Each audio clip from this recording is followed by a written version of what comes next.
Hello student, welcome to my YouTube channel Makfoor physics hub. Dear student, class 11th में unit measurement and error analysis में हमने आपको lecture 1 और lecture 2 explain किया था।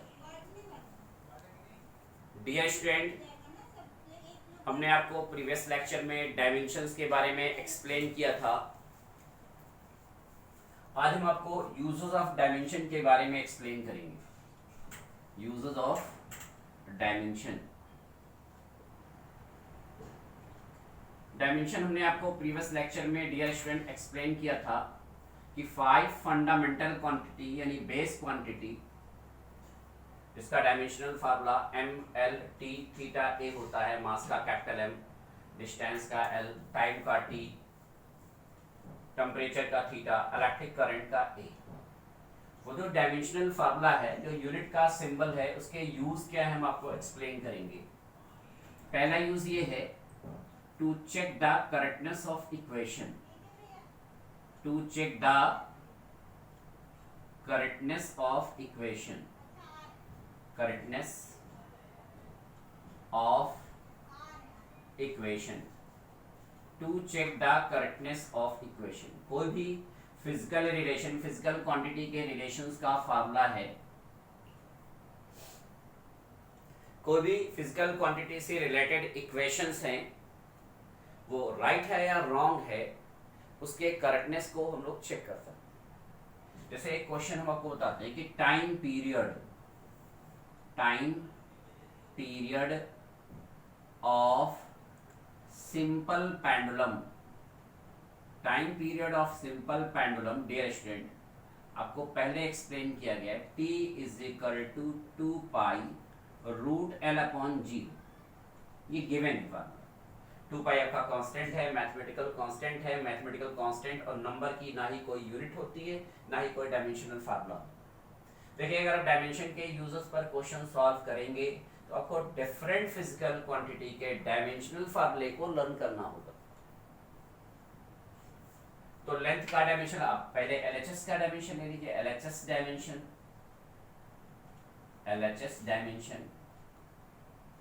तो LHS डायमेंशन यानी T's डायमेंशन। तो T टाइम पीरियड यानी टाइम है, टाइम का dimensional formula capital T। Time period की डेफिनेशन तो आपने पढ़ी होगी कि कोई भी पेंडुलम, कोई भी ऑस्किलेशन हो रहा है, 1 रिवॉल्यूशन कंप्लीट करने में कितना टाइम टेक करता है, वही हमारा टाइम पीरियड है।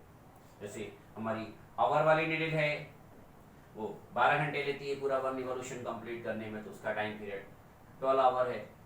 मिनट वाली नीडल है, वो 1 रिवॉल्यूशन कंप्लीट करने में 60 मिनट लेती है, तो उसका टाइम पीरियड 60 मिनट या 1 आवर है। सेकंड्स वाली जो निडल है, वो 1 रिवॉल्यूशन कंप्लीट करती है 60 सेकंड में, तो उसका टाइम पीरियड 60 सेकंड या 1 मिनट। देखिए, time taken in 1 revolution is known as time period. अब बात आती है RHS डायमेंशन की, तो right hand side dimension. Dear student, तो राइट हैंड साइड का डायमेंशन लेंगे तो 2 pi root L upon G। तो 2 पाई का कोई डायमेंशनल फार्मूला होता नहीं, 2 पाई तो आपका कांस्टेंट है।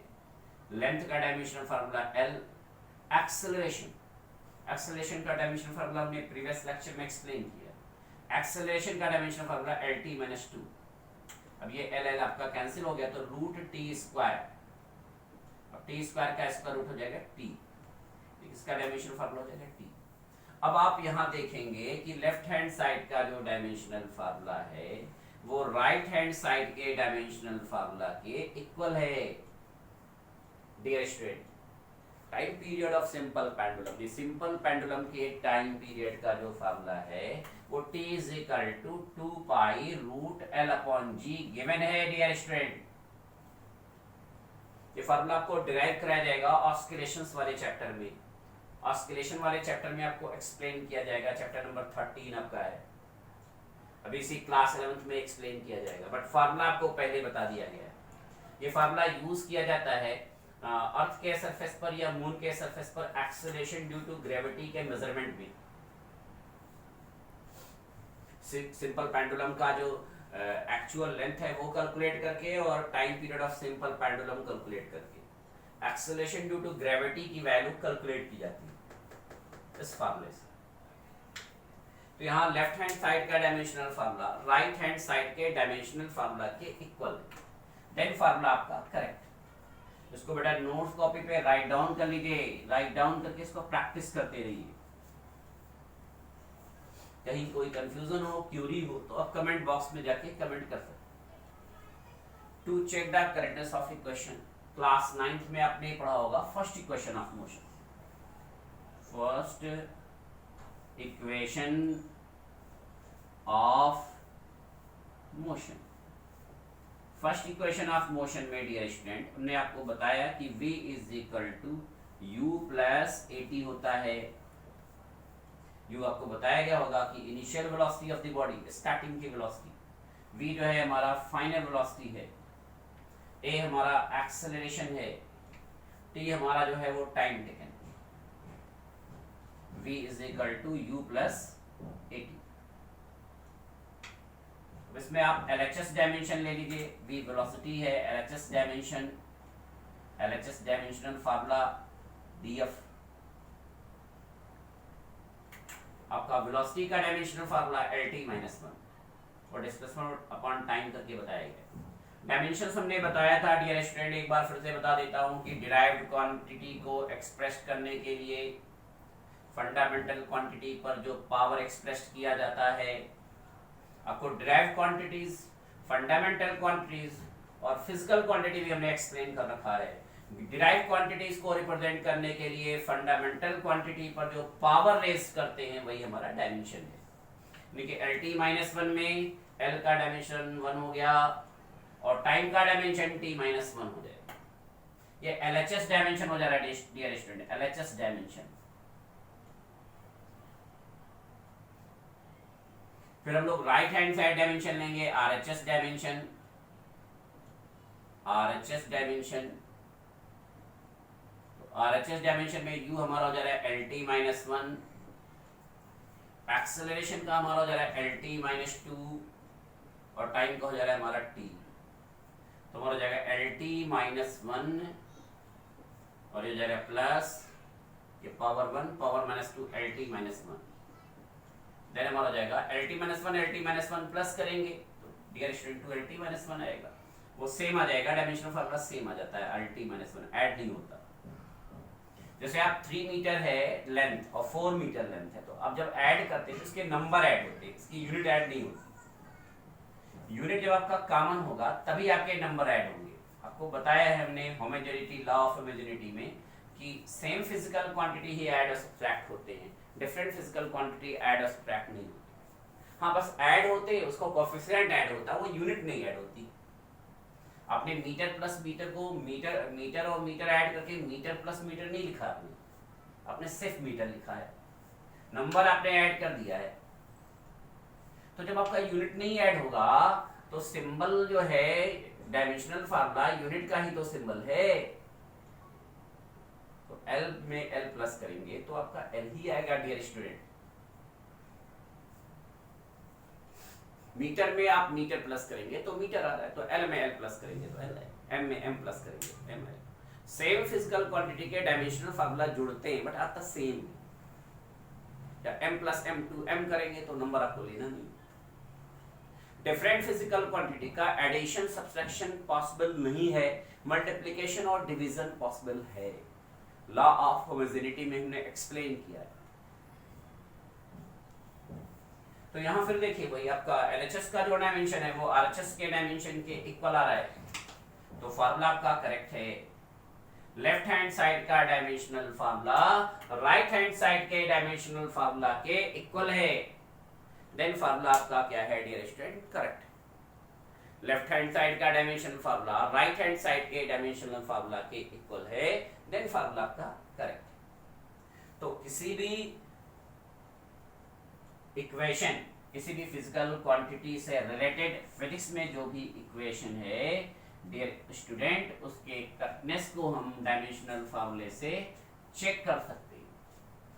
उसके करेक्टनेस को डियर स्टूडेंट डायमेंशनल फार्मूले से क्या कर सकते हैं, चेक कर।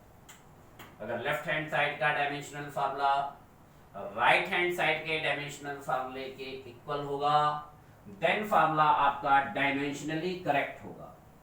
हाँ, उसमें कुछ ऐसे कांस्टेंट हैं जो डायमेंशन लेस कांस्टेंट होते हैं उस फार्मूले में, तो डायमेंशन की अपनी लिमिटेशन है, उसको वो डिराइव नहीं कर पाएगा, उसको चेक नहीं कर पाएगा। मान लीजिए आपके पास फिजिकल क्वांटिटी से रिलेटेड इक्वेशंस हैं और उसमें एक ऐसा कांस्टेंट है जो डायमेंशन लेस कांस्टेंट है, जैसे पाई है, साइन थीटा है, कॉस थीटा है, angle, trigonometrical ratio, mathematical constant, ये सब डायमेंशन लेस होते हैं। आपको मैंने प्रीवियस लेक्चर में एक्सप्लेन किया है। फिर सेकंड यूज क्या है स्टूडेंट, सेकंड यूज पे आते हैं। सेकंड यूज है कि change one unit system to another unit system, change one unit system to another unit system, another unit system dimensionally,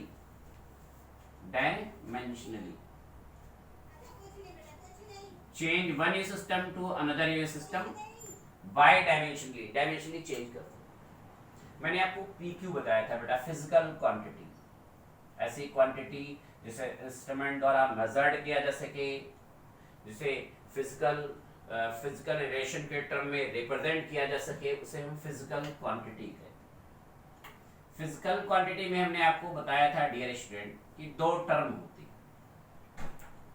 physical quantity में बेटा दो टर्म होते हैं, एक होता है नंबर यानी न्यूमेरिकल वैल्यू और एक होता है हमारा यूनिट। जैसे आपने लिखा 1 metre,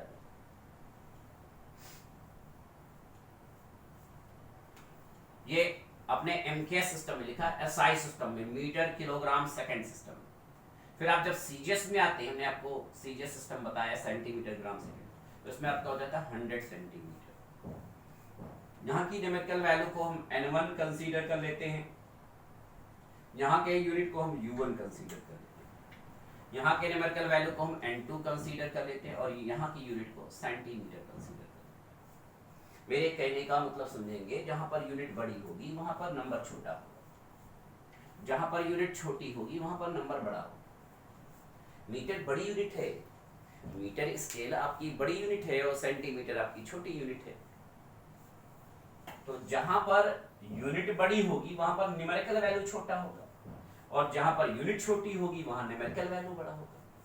1 metre is equal to 100 centimetre, तो आपने पढ़ा होगा क्लास 3, क्लास 4th में, 3rd में, 4th में, मेजरमेंट वाले चैप्टर में। तो अब एक बार न्यूमेरिकल वैल्यू N1 और unit U1, numerical value N2 और यूनिट U2 दोनों के प्रोडक्ट बराबर होंगे, लेकिन न्यूमेरिकल वैल्यू यूनिट के इनवर्सली प्रोपोर्शनल होगा। यूनिट अगर हम बड़ी ले रहे हैं तो न्यूमेरिकल वैल्यू छोटी होगी और यूनिट अगर छोटी होगी तो न्यूमेरिकल वैल्यू बड़ी। 1 मीटर में कितने सेंटीमीटर है सबको पता है, 1 किलोग्राम में कितने ग्राम है सबको पता है। 1 metre is equal to 100 centimetre, 1 kilogram is equal to 100 gram, ये सारी चीजें आप जान रहे हैं। बट फोर्स जो है, फोर्स डियर स्टूडेंट्स का डायमेंशनल फार्मूला हमने आपको पहले एक्सप्लेन कर रखा है। फोर्स F, इसकी एसआई सिस्टम में जो यूनिट है, SI unit MKS system, metre kilogram second system, इसमें जो यूनिट है वो है न्यूटन। और सीजीएस सिस्टम में जो इसकी यूनिट है डियर स्टूडेंट, सीजीएस सिस्टम, उसमें है आपका डायन। अब हाउ मेनी डायन इन 1 न्यूटन आप नहीं जान रहे, तो हम डायमेंशनल फार्मूला से डिराइव करते हैं। 1 न्यूटन में कितनी डाइन है वो आप नहीं जान रहे हैं, उसको आप डायमेंशनल फार्मूला से डिराइव कर सकते हैं dear student. How many dynes in 1 newton, 1 newton को डियर स्टूडेंट डाइन में कन्वर्ट करना है। यहाँ न्यूमेरिकल वैल्यू N1 है, यहाँ यूनिट न्यूटन है, यहाँ न्यूमेरिकल वैल्यू फाइंड करना है, यहाँ unit dyne. Numerical value first unit system में 1 है, यूनिट हमारा न्यूटन है। डायमेंशनल फार्मूला लेंगे तो MLT-2 फोर्स का डायमेंशनल फार्मूला बता रहा है कि फोर्स में मास का डायमेंशन 1, लेंथ का डायमेंशन 1 और टाइम का डायमेंशन -2। अब N2 आपसे पूछ रहा है, U2 जो है आपका डियर स्टूडेंट वो है डाइन,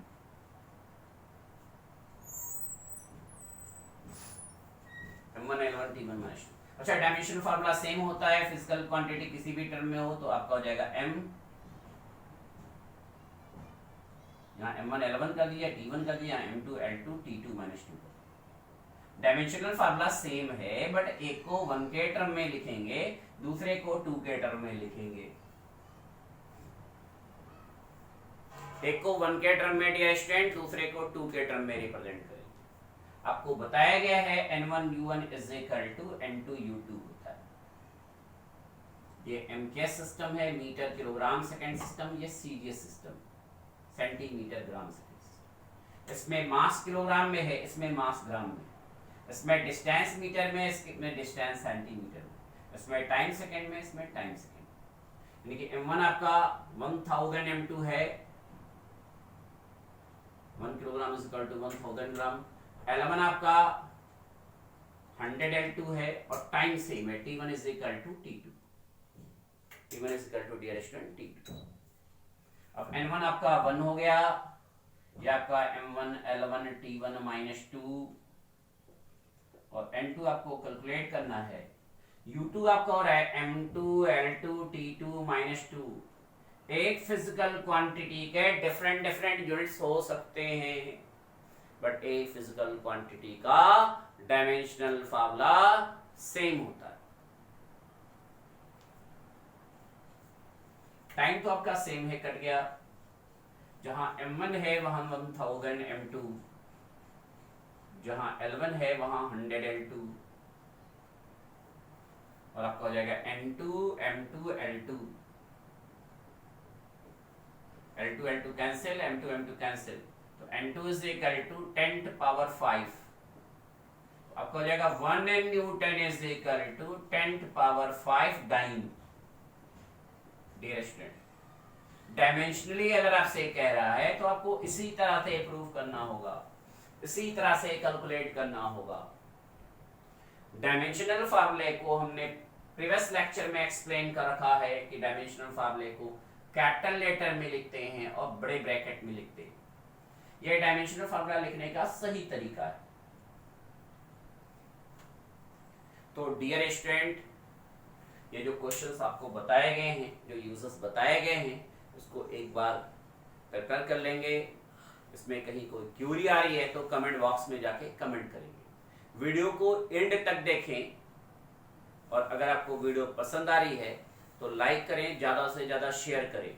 अगर अभी तक आपने हमारा चैनल सब्सक्राइब नहीं किया है तो चैनल को सब्सक्राइब कर लें, बेल आइकॉन प्रेस करना ना भूलें, जिससे जो भी न्यू वीडियोस अपलोड की जाए उसका नोटिफिकेशन आपको मिलता रहे। Thank you.